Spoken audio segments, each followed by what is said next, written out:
बड़े बुजुर्गों की एक कहावत है कि यदि घर में सुख शांति है तो यहीं पर स्वर्ग है, और अगर घर में कलेश है, लड़ाई झगड़ा है, तो यहीं पर आदमी के लिए नर्क बन जाता है।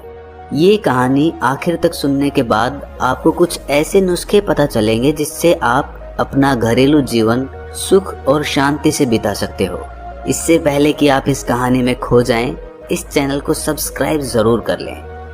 ये कथा एक बौद्ध भिक्षुई की है जिसका नाम विशाखा होता है। विशाखा ने एक धनी परिवार में जन्म लिया था और उसके पास किसी चीज की कोई कमी नहीं थी। विशाखा के पिता का नाम धनंजय और माता का नाम सुमना था। उसके माता पिता शुरू से ही भगवान बुद्ध के प्रति बहुत श्रद्धा रखते थे। वो उन्हें बहुत मानते थे और बुद्ध की हर सभा में जाया करते थे।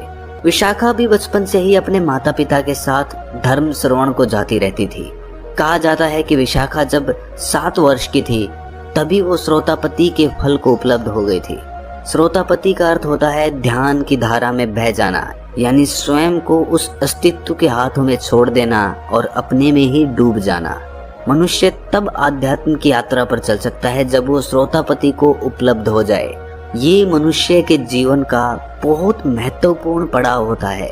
मनुष्य के शरीर को 7 चक्रों में विभाजित किया जाए तो ये तीसरा महत्वपूर्ण मणिपुर चक्र होता है। पहले 2 चक्रों तक प्रकृति अपना काम करती है। मणिपुर, जिसे हिंदुओं ने सचमुच बहुत ही सुंदर नाम दिया है, वो सच में मणि है।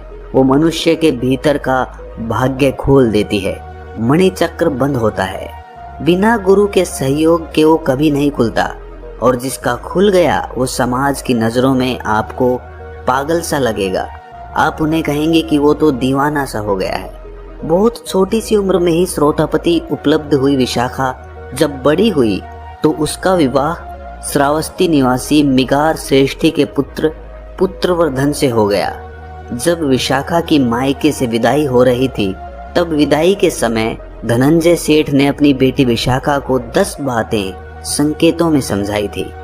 सबसे पहली, घर की आग बाहर मत ले जाना। दूसरी, बाहर की आग घर में मत लाना। तीसरी, जो देता है उसको देना। चौथी, जो नहीं देता उसको मत देना। 5वीं, जो देता है उसको भी और जो नहीं देता उसको भी देना। 6ठी, सुख से बैठना। 7वीं, सुख से खाना। 8वीं, सुख से लेटना। 9वीं, अग्नि की परिचर्चा करना। 10वीं, कुल देवों की पूजा करना। और उस समय से ही पिता की बातों को गांठ बांधकर विशाखा ने अपने ससुराल में प्रवेश किया। उसे अपने पिता की दी हर शिक्षा याद थी। उस घर में भगवान का दिया हुआ वो सब कुछ था जो कुछ भी उसे चाहिए था, लेकिन फिर भी विशाखा को उस घर में एक कमी सी खलती रहती थी, और वो कमी थी भगवान की कमी। अब श्रावस्ती में रहकर भी कोई भगवान के प्रति श्रद्धा न रखे, ये भी किसी चमत्कार से कम नहीं है।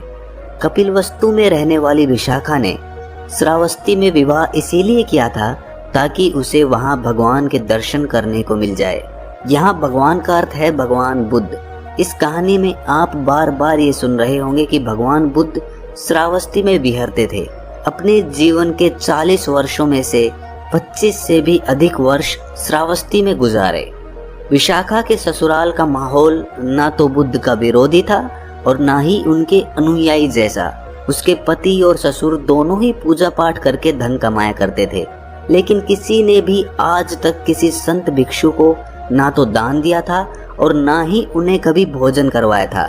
उन लोगों ने आज तक वहां पर कोई कुआं नहीं बनवाया, ना कोई बावड़ी बनवाई और ना ही कोई धर्मशाला। यानी इतना सब कुछ होने के बावजूद भी उन्होंने अपनी कमाई से आज तक शुभ कार्य नहीं किया था। ऐसे ही एक दिन की बात है, विशाखा अपने ससुर को गर्म गर्म भोजन परोसकर खिला रही थी। मिगार हमेशा सोने चांदी के बर्तनों में ही भोजन किया करता था। तभी वहां एक बौद्ध भिक्षु भिक्षा मांगने आ जाता है। विशाखा के मन में बौद्ध भिक्षु संघ के प्रति बचपन से ही अपार श्रद्धा थी, लेकिन वो ऐसे घर की बहू बनकर आ गई थी जहां बुद्ध के प्रति, उनके धम्म के प्रति व संघ के प्रति कोई आस्था नहीं थी। वो उनसे ज्यादा प्रभावित नहीं थे। तब उस भिक्षु को भिक्षा मांगते देखकर विशाखा को लगता है कि शायद उसके ससुर ने उस भिक्षु को नहीं देखा, इसीलिए वो थोड़ा किनारे पर हो जाती है ताकि वो उस भिक्षु को देख सके। कुछ देर बाद वो भिक्षु दोबारा भिक्षा मांगता है, लेकिन इसके बाद भी मिगार भिक्षु को देखकर अनदेखा कर देता है और भोजन करता रहता है और कोई प्रतिक्रिया नहीं देता। ससुराल में बिना ससुर की अनुमति के भिक्षु को दान देना भी ससुराल की अवमानना होती थी।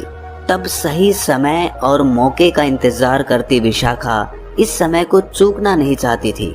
उसने बौद्ध भिक्षु की तरफ देखकर उससे कहा कि भिक्षु जी, आप और कोई घर देखिए, मेरे ससुर तो बासी भोजन खा रहे हैं, आप आगे जाओ। ये बात उसने इतने जोर से कही थी कि उसके ससुर के कानों तक पहुंच जाए। ससुर ने विशाखा की ये बात सुनी तो वो क्रोध से भर उठता है और अपनी बहू विशाखा को खूब भला बुरा सुनाने लगता है। मिगार विशाखा से कहता है कि तुम हमारे घर की वधू हो और सबके सामने हमारी ही बदनामी करवा रही हो, और घर आए भिक्षु को बिना भिक्षा दिए ही घर से वापस भेज देती हो। ये हमारी मर्यादा के खिलाफ है। मिगार विशाखा पर बहुत क्रोधित हो जाता है और क्रोध में आकर पंचायत और विशाखा के माता पिता को इकट्ठा कर लेता है। मिगार पंचायत में कहता है कि मेरी बहू ने मेरे कुल का अनादर किया है, उसने मेरे ही सामने मेरा ही अपमान किया है। उसने एक बौद्ध भिक्षु को ये कहकर घर से वापस भेज दिया कि मेरे ससुर तो बासी खाना खा रहे हैं, आप पंच लोग ही इसका फैसला करो और जो भी हर्जाना होगा मैं उसे मान लूंगा। मुझे मेरे बेटे को मेरी पुत्र वधू से तलाक करवाना है, इसके माता पिता भी यही हैं। इतना कहकर वो रोने लगता है। मिगार को रोता देख पंचायत ने विशाखा से पूछा कि बेटा, तुम सुशील हो, संस्कारी हो, उच्च कुल की हो, पढ़ी लिखी हो, क्या इसी मर्यादा से ये समाज चल सकता है जहाँ बहू अपने ससुर की सेवा करना तो दूर की बात, उनका मान सम्मान तक नहीं कर सकती। जब आप जैसी पढ़ी लिखी लड़की इस प्रकार का आचरण अपनाएगी तो हम बाकी सब से क्या उम्मीद करेंगे? तुम बताओ, क्या तुमने सच में ऐसा कहा था कि मेरे ससुर तो बासी भोजन कर रहे हैं? तब जवाब देते हुए विशाखा ने दोनों हाथों को जोड़कर कहा कि पंच तो भगवान के तुल्य होते हैं, मैं आपसे कुछ भी झूठ नहीं बोलूंगी। ये सत्य है कि मैंने ये कहा था, लेकिन क्यों कहा था वो भी आप जान लीजिए। हमारे घर में वो सब कुछ है जो किसी आदमी को चाहिए, धन दौलत, जेवर, घर, सुख सुविधा का हर सामान जो सबको चाहिए होता है। किसी चीज की कोई कमी नहीं है, सब धन धान्य से भरा हुआ है। भगवान ने सब कुछ दिया है, लेकिन इसके बदले हमारे ससुर जी ने कभी कोई दान दक्षिणा, कोई मंदिर, कुआं या बावड़ी, कभी भोज आदि कुछ नहीं करते। कभी कभी तो मुझे ऐसा लगता है कि ये किसी और जन्म की कमाई होगी जिसे इस जन्म में ये उपयोग कर रहे हैं। कुछ बोया होगा पिछले किसी जन्म में जिसे इस जन्म में काट रहे होंगे, वरना तो इन्होंने इस जन्म में तो कुछ ऐसा किया ही नहीं जिसके बदले ये सुख वैभव भोग रहे हैं। तो आप ही कहें कि मैंने क्या गलत कहा? मैंने तो उस बौद्ध भिक्षु से केवल इतना ही कहा था कि मेरे ससुर बासी खाना खा रहे हैं। तब आप लोग ही बताएं कि मैं कहाँ पर गलत हूँ, मैंने क्या गलत बोला? विशाखा की ये बात सुन पंचायत उसकी प्रशंसा करने लगती है और मिगार से कहती है कि तुम्हारी संपत्ति पर तुम्हारी बहू का कोई अधिकार है या नहीं? यदि है तो उसे उसमें से कुछ अपने धर्म के हिसाब से खर्च करने की आज्ञा आपको देनी चाहिए, क्योंकि आपकी बहू आपका अपमान नहीं कर रही थी बल्कि आपको चेता रही थी। तब पंच की बात सुन मिगार उनसे कहता है कि केवल यही एक बात नहीं है, और भी बातें हैं जिससे ये ज्ञात होता है कि ये हमारे घर की बहू बनने के काबिल नहीं है। पंचायत ने पूछा, जैसे कि जरा बताइए। तब मिगार कहता है कि मायके से विदाई के समय भी इसके पिता धनंजय सेठ ने इसे हमारे खिलाफ भड़काया था। इसके कानों में कुछ बातें कही थी जो मैंने सुन ली थी। मैं वहीं पर खड़ा था पर्दे के पीछे जब इसके पिता इसके कान भर रहे थे। तब पंचायत ने पूछा कि ऐसा क्या कहा था, बताओ। मिगार सेठ कहता है कि इसके पिता ने कहा था कि घर की आग बाहर मत ले जाना। अब आप लोग ही बताइए कि हम घर गृहस्थी के लोगों के लिए ये संभव है कि अपना चूल्हा जलाने के लिए किसी ने आग मांग ली तो क्या हम उसे आग नहीं देंगे? ये तो आसपास पड़ोस में बैर पालने वाली शिक्षा है ना। तब पंचायत विशाखा से पूछती है, क्या ये सत्य है? क्या उन्होंने ऐसा कहा था? तब विशाखा उनसे कहती है कि ये सत्य है, लेकिन ससुर जी ने उनके अर्थ को गलत समझ लिया है। मेरे पिताजी मुझसे बस ये कह रहे थे कि अगर अपने ससुराल में अपने सास ससुर देवर पति इत्यादि किसी की भी कोई कमी दिख जाए तो उसे कभी घर के बाहर मत कहना। यदि घर में कभी लड़ाई झगड़ा हो जाए तो वो बात भी कभी घर के बाहर मत कहना। उनका ये अर्थ था इस बात से। अपनी बहू की बात सुन मिगार सेठ हैरान हो जाता है। तब वो कहता है कि बाकी शब्दों के क्या मतलब थे, उनके द्वारा कहे हर शब्द से घर में बैर ही होगी।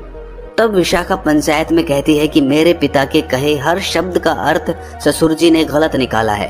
अब जब बात उन्होंने रखी है तो मैं बाकी सब का भी अर्थ बता देती हूँ। मेरे पिताजी ने बाकी संदेश में ये कहा था कि बाहर की आग कभी घर में मत लाना, अर्थात कि यदि मेरे ससुराल के किसी परिजन की कहीं कोई बुराई कर रहा हो और यदि तुम उसे सुन लो तो इस बात को भी घर में मत कहना। ये एक बड़ी आग होती है जिससे घर में समस्या पैदा होती है। उनके तीसरे और चौथे शब्द का अर्थ जो देता है उसको देना और चौथा जो नहीं दे उसे मत देना। इसका यही मतलब था कि यदि किसी पड़ोसी या रिश्तेदार को कोई वस्तु या धन उधार देना पड़ जाए तो उसे ही देना जो वापस कर दे, ना कि उसको जो वापस ही ना करे। उनके पांचवें शब्द यानी जो देता है उसको भी और जो नहीं देता है उसको भी देना। इसका मतलब ये था कि हमारे जीवन में कुछ रिश्ते ऐसे होते हैं जैसे बेटी दामाद, भांजा भांजी, भिक्षु साधु, इन्हें कभी कोई भी चीज वापस लेने के मन से नहीं देना, बल्कि ये सोचकर देना कि तुम्हें यहाँ बस देना है।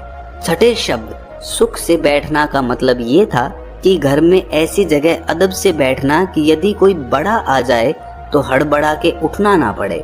सातवें शब्द सुख से खाना का मतलब है कि भोजन करने तभी बैठना जब सभी घर के बड़े जानवर सब कर लें, वही सुख का भोजन होगा।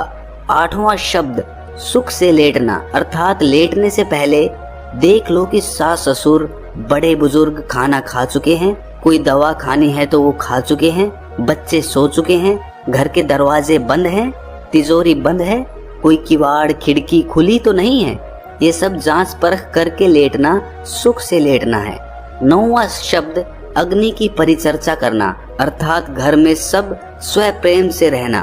किसी के साथ कोई ऐसी बात या बर्ताव मत करना जिससे वो बुरा मान जाए। सबके साथ अदब से रहना। और आखिर में उन्होंने यही कहा था कि कुल देवों की पूजा करना, अर्थात सभी बड़े बुजुर्ग परिवार के सदस्य हो या बाहर के कोई भिक्षु, सबको पूजनीय समझना, उनकी जरूरतों का ध्यान रखना, भूल कर भी उनका अपमान मत करना। यही शिक्षा देकर मेरे पिताजी ने मुझे विदाई दी थी। मैंने आज भी ससुर जी का कोई अपमान नहीं किया, बल्कि बस यही कहा कि ये हर तरह से सुखी हैं, ये जरूर किसी जन्म के पुण्य हैं। ये सब सुनकर विशाखा के माता पिता उसकी सूझबूझ और समझदारी से प्रसन्न हो जाते हैं कि उनकी बेटी ने उनकी बताई हर शिक्षा का न केवल मान रखा बल्कि उसे याद भी रखा। यहाँ मिगार और सभी लोग ये सुनकर हैरान थे। पूरी पंचायत विशाखा की प्रशंसा करते रुक नहीं रही थी। वहीं दूसरी तरफ इतना सुनकर मिगार की आंखों में पानी आ गया। उसने खड़े होकर कहा कि आज से विशाखा मेरी बहू बाद में और गुरु पहले है, और इसे पूरा अधिकार है कि वो अपने हिसाब से जो धन चाहे उसे खर्च करे। इसके बाद सब अपने घर लौट जाते हैं और घर जाकर मिगार विशाखा से ये कहता है कि क्यों ना कल हम सबको भोजन पर आमंत्रित करें। विशाखा कहती है कि ये तो नेक ख्याल है, और वो अगले दिन सभी संतों को भोजन के लिए आमंत्रित करती हैं। भोजन के उपरांत मिगार ने भगवान के उपदेश सुन उनकी दीक्षा ले ली और बाद में वो भगवान का प्रिय शिष्य कहलाया गया। विशाखा ने श्रावस्ती में एक विहार का निर्माण करवाया। ऐसा कहा जाता है कि उस समय उसमें 20 करोड़ स्वर्ण मुद्राएं लगी थी। वो 1000 भिक्षुओं के रहने का 5 मंजिला विहार था, जिसके अवशेष आज भी श्रावस्ती में देखे जा सकते हैं। कहा जाता है कि विशाखा भगवान बुद्ध की प्रमुख उपासिका में से एक थी, जो भगवान के जीते जी बुद्धत्व को उपलब्ध हो गई थी। श्रावस्ती नगर की विशाखा उन बौद्ध भिक्षुओं में से एक थी जिन्होंने बिना घर को त्यागे संसार में रहकर सभी सुख वैभव को जीकर ध्यान को उपलब्ध हो गई। तो ध्यान को उपलब्ध होने के लिए आपको घर गृहस्थी त्यागने की जरूरत नहीं है। आप अपने घर में रहकर सब सुख सुविधाओं के बीच रहकर उस बुद्धत्व को प्राप्त कर सकते हो। बस आपके मन में वो इच्छा, दृढ़ निश्चय और वो लगन होनी चाहिए जो आपको निरंतर ध्यान करने के लिए प्रेरित करे। क्या इससे पहले आपने श्रावस्ती के बारे में सुना था? यदि हाँ तो कमेंट सेक्शन में हाँ जरूर लिखें और ऐसी ही कहानी सुनते रहने के लिए हमारे चैनल को सब्सक्राइब जरूर कर लें। तो मिलते हैं अगली कहानी में, तब तक के लिए अपना ख्याल रखें।